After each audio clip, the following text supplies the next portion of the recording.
ஒரு டாபிக்கு Buddhism and Jainism. கடந்த வகுப்பில் முன்வேத காலம் பின்வேத காலம் பார்த்துருந்தோம். பின்வேத காலத்தில் சாதி அமைப்பு முறை மிக கடுமையாக பின்பற்றப்பட்டது. வர்ணா என்கின்ற ஒரு சாதி அமைப்பு. செய்யும் தொழிலுக்கு ஏற்ப சமூகம் அமைக்கப்பட்டிருந்தது அப்படின்னு சொன்னோம். பிராமணர், க்ஷத்ரியர், வைசியர், சூத்திரர் என்ற பிரிவுகள் காணப்பட்டது. இதில் மக்களிடையே எந்த சமூகத்தை பின்பற்றுவது என்கின்ற குழப்பங்கள் நிறைய இருந்தது. என்ன காரணம் அப்படின்னா, பழைய பௌத்த நூல் ஒன்று 6ஆம் நூற்றாண்டில், அதாவது பொது ஆண்டுக்கு முன்பு, கிறிஸ்து பிறப்பதற்கு முன்பு, பிகநிதயா என்கின்ற ஒரு பழைய பௌத்த நூல் கங்கை சமவெளியில் 62 சமய பிரிவுகள் இருந்திருக்கின்றன.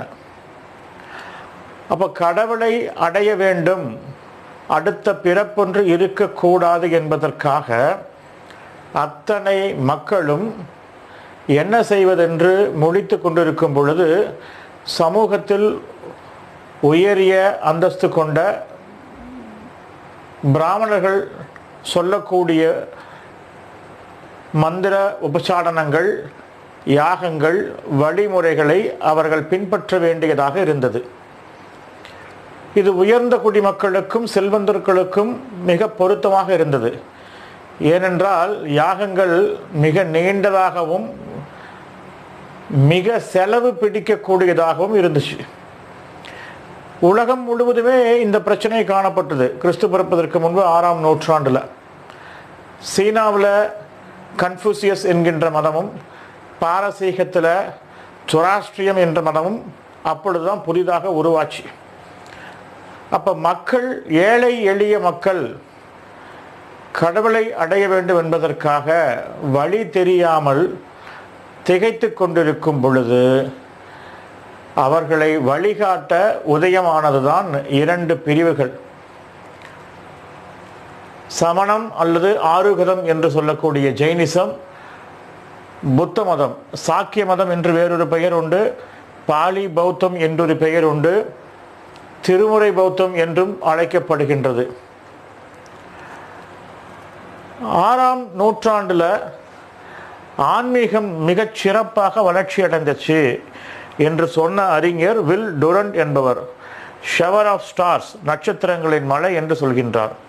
இன்டலெக்சுவல் அண்ட் ஸ்பிரிச்சுவல் டெவலப்மெண்ட் ஈரா 6ஆம் நூற்றாண்டில், பின்வேத காலத்தில். அப்போது ஏழை எளிய மக்கள் படக்கூடிய இன்னல்களை தீர்ப்பதற்காக முதலில் ஏற்படுத்தப்பட்ட மதம் ஜெயினிசம் தான். இந்த ஓல்டஸ்ட் லிவிங் ரிலிஜன். இன்றளவும் சமண சமயம் காணப்பட்டு கொண்டுதான் இருக்கின்றது. முதலில் துவக்கப்பட்ட சமயமும் அதுதான். 539 467 ஆண்டுகள் சமணத்தை தோற்றுவித்த வர்த்தமானர் வாழ்ந்த ஆண்டுகள் 72 ஆண்டுகள். 567 487 BCE 80 ஆண்டுகள் வாழ்ந்தார் புத்தர். அப்போ சமணத்தை நிறுவியவர் வர்த்தமானர், புத்த மதத்தை நிறுவியவர் புத்தர். வர்த்தம் என்றால் பிராஸ்பரஸ், செழிப்பு என்று பொருள். புத்தர் என்றால் என்லைட்டட் ஒன் ஆர் அவேக்கன்ட் ஒன், ஞானம் பெற்ற ஒருவர் என்று பொருள். அப்போ ஆரம்பம் இதுதான். 6ஆம் நூற்றாண்டில் கங்கை சமவெளியில் மிக அதிக எண்ணிக்கையிலான சமயங்கள் மக்களை குழப்பத்தில் ஆழ்த்திய பொழுது, ஏழை மக்களுக்கு நல்ல வழிகாட்டுவதற்காக துவக்கப்பட்ட 2 சமயங்கள் இன்றளவும் காணப்படுகின்றது.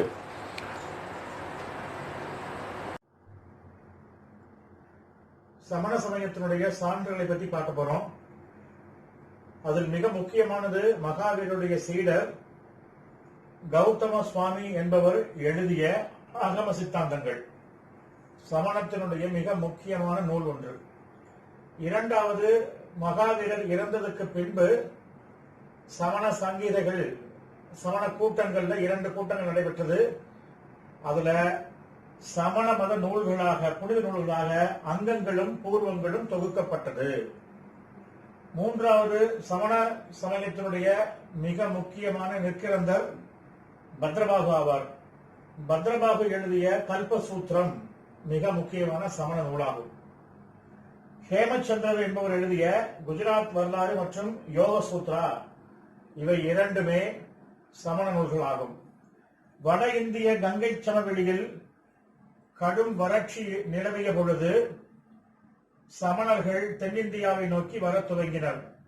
அப்ப அவர்கள் வந்து தங்கிய இடம் மைசூர் இருக்கக்கூடிய சரவண பெலகுலா. அவன் நினைவாக சமணருடைய மிகப்பெரிய சிலை பாகுபலி 57 அடி உயர சிலை, அந்த ஆலயத்தின் பெயர் கோமதீஸ்வரர் ஆலயம் கட்டப்பட்டுள்ளது. அதை கட்டியவர் சுங்க வம்சத்து படை தளபதி சாமுண்டராயர் என்பவர் ஆவார். சந்திரகுப்த மௌரியனுடைய இறுதி காலங்கள் இங்கேதான் கழிக்கப்பட்டதாக கருதப்படுகின்றது. ராஜஸ்தான் அபு குன்றுகள், மவுண்ட் அபு இருக்கக்கூடிய தில்வாரா சமணர் கோவில் சமணருடைய கட்டடக்கலைக்கு மிகச்சிறந்த எடுத்துக்காட்டாகும். அதுபோக சமணருடைய புனித இடங்கள் மொத்தம் 5: ரணக்பூர், உதயகிரி, அதிகும்பா, எல்லோரா, கிர்னார். இதில் ரணக்பூரில் ஆதிநாதன் என்பவரது முதல் தீர்த்தங்கரர் ஆதிநாதனது பளிங்கு கற்களாலான சிலை மிகவும் முக்கியத்துவம் வாய்ந்தது. அது 1444 பளிங்கு கற்களால் கட்டப்பட்டுள்ள சமணர் கோவில் ஆகும்.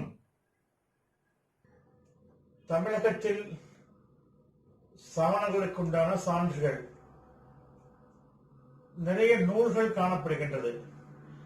மிகச்சிறந்த சமண இலக்கியமாக கருதப்படக்கூடிய சீவக சிந்தாமணி, அதை எழுதியவர் திருத்தக்கத்தேவர். திருத்தக்கத்தேவருடைய மற்றொரு நூல் என்பது நரிவிருத்தமாகும்.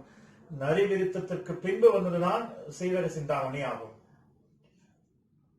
பவனந்தி முனிவர் எழுதிய நன்னூல் மிகச்சிறந்த எடுத்துக்காட்டாகும். இளங்கோ அடிகள் எழுதிய சிலப்பதிகாரம் அது ஒரு சமய சார்பற்ற இலக்கியம்தான். பௌத்தமும் இருக்கும், சமணமும் காணப்படும். அதில் கண்ணகி கோவலன் புகாரை துறந்து பாண்டிய நாட்டிற்கு செல்லும் வழியில் அவர்களுக்கு ஆதரவளித்தவர் சமண பெண் துறவி கவந்தியடிகள் என்று கூறப்பட்டுள்ளது.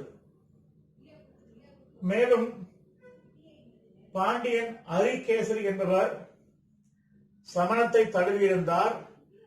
அவர் அவரது தங்கை மற்றும் திருஞான சம்பந்தருடைய முயற்சியால சைவத்துக்கு மாறுகின்றார். அவர் சமணத்திலிருந்து சைவத்திற்கு மாறிய உடனே சமணத்தின் மீது கொண்ட வெறுப்பின் காரணமாக சுமார் ஒரு 8000 சமணர்களை கருவேற்றியதாக வரலாறு மிகைப்படுத்தி கூறப்பட்டுள்ளது. 8000 பேர் அவர் தூக்கில் வைத்திருக்க மாட்டார். அப்படி இருந்தாலும் துன்புறுத்தியிருக்கின்றார். அதனால் அவருக்கு கூன்பாண்டியன் என்று பெயரும் வழங்கப்படுகின்றது. இன்றளவும் 2011 மக்கள் தொகை கணக்கெடுப்பின்படி தமிழகத்தில் 83,359 சமணர்கள் வாழ்கின்றனர். இது தமிழகத்தினுடைய மொத்த மக்கள் தொகையில் 0.12% ஆகும். தமிழகத்தில் நிறைய சமணர் படுக்கைகள் காணப்படுகின்றது. சமணர் படுக்கை என்ன சார், நல்லா பெட் எல்லாம் போட்டு ஸ்ட்ராங்கா படுத்திருப்பாங்களா அப்படின்னா கிடையாது. சமணருடைய மிக முக்கியமான குறிக்கோள் நிர்வாணா என்று சொல்லக்கூடிய மோட்சத்தை அடைவது. மோட்சத்தை அடையக்கூடிய வழிகள் தன்னைத்தானே வருத்தி கொண்டுதான் அவர்கள் மோட்சத்தை அடைவார்கள். அப்ப சுக வாழ்க்கைகளை, இன்பம், துன்பம், ஆசை எல்லாத்தையும் விட்டு விடுவதற்கு பேரு தலைகளில் இருந்து விடுபடுதல் என்று பெயர். அப்ப அவர்கள் சமண மதத்தை பின்பற்றக்கூடிய நெற்கிறந்தர்கள் என்ன பண்றாங்கன்னா தங்களை தாங்களே வருத்திக்கிறாங்க. அதனால அவர்கள் படுக்கக்கூடிய படுக்கை கூட கல்லுல தான் செஞ்சு படுப்பாங்க. அந்த மாதிரி சமணர் படுக்கைகள் தமிழகத்தில் நிறைய இடங்களில் சான்றுகள் காணப்படுகின்றது. படுக்கை இருக்கும், அதுலயே தலையணை பண்ணிருப்பாங்க. ஆனா மிக முக்கியமானது தலையணை இல்லா கற்படுக்கைகள் எங்கே காணப்பட்டது அப்படின்னா வேலூர் காட்பாடியில லத்தேரி பைரவ மலையில் தலையணை இல்லா கற்படுக்கைகள். புதிய சமச்சீர் புத்தகத்துல நிறைய இந்த மாதிரி கொடுத்திருக்காங்க. அதனால கண்டிப்பா ஒரு கேள்வி நம்ம எதிர்பார்க்கலாம். அடுத்து புதுக்கோட்டை சித்தன்னவாசல் நமக்கு தெரியும், 17 சமணர் படுக்கைகள் அங்க இருக்கின்றது. அது மட்டுமல்லாமல் 2ஆம் நூற்றாண்டை சார்ந்த தமிழ் பிராமின் கல்வெட்டு ஒன்றும் அங்கே கண்டறிக்கப்பட்டுள்ளது.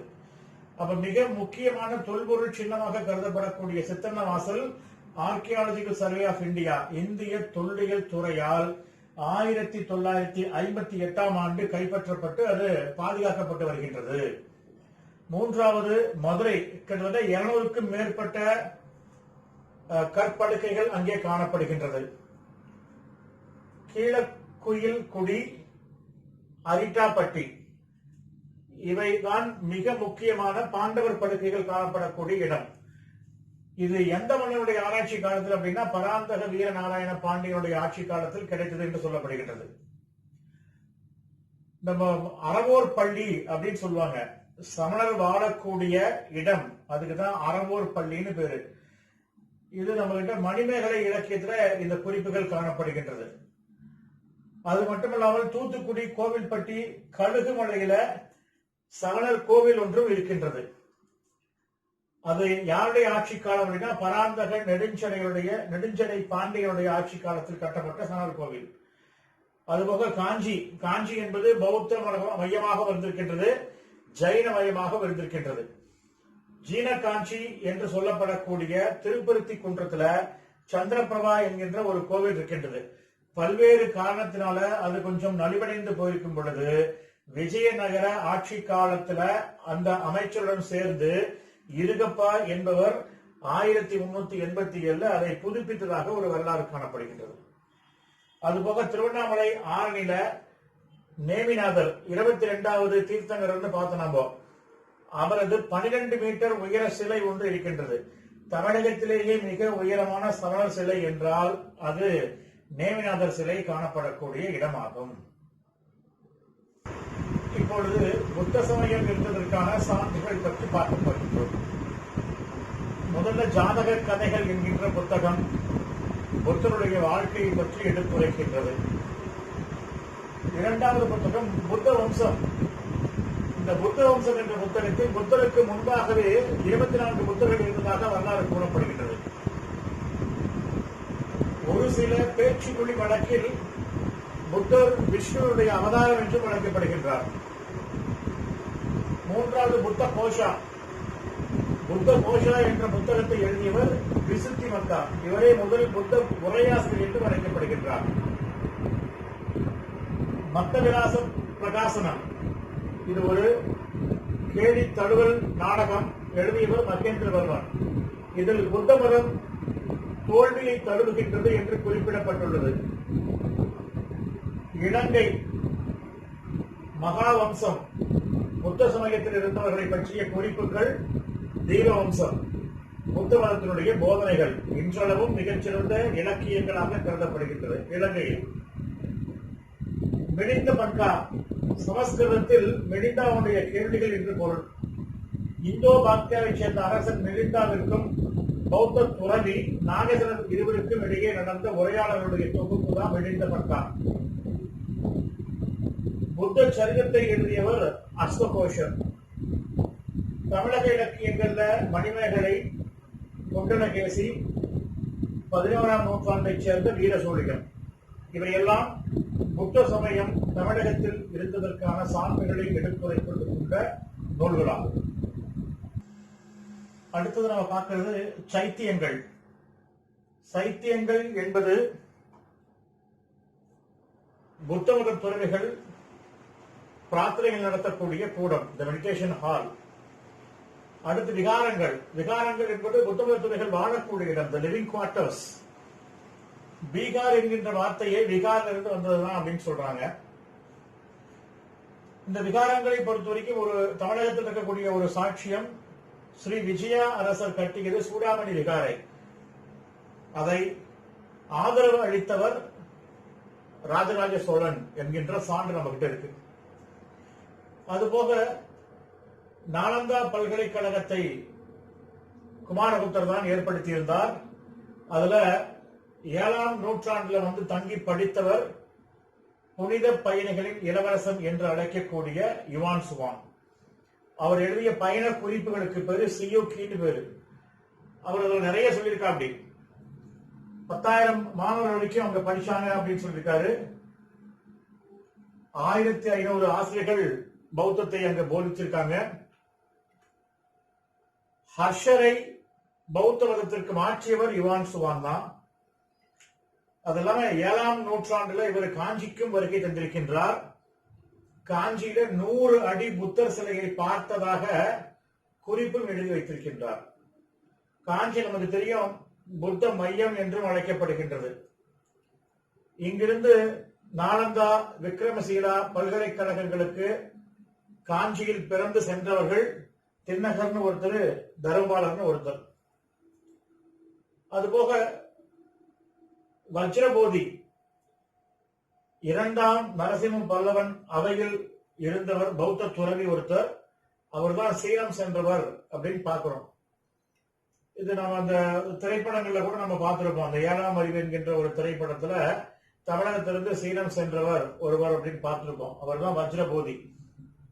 இதுதான் அங்க உரைத்தது தர்மா அப்படின்னு சொல்றாங்க. அதனால அவர் தாமு என்றும் அங்கே அழைக்கப்படுகின்றார் அப்படின்னு பார்க்கிறோம். இதுதான் நமக்கு பௌத்த மதம் தலைத்து ஓங்கியதற்காக இருக்கக்கூடிய சான்றுகள்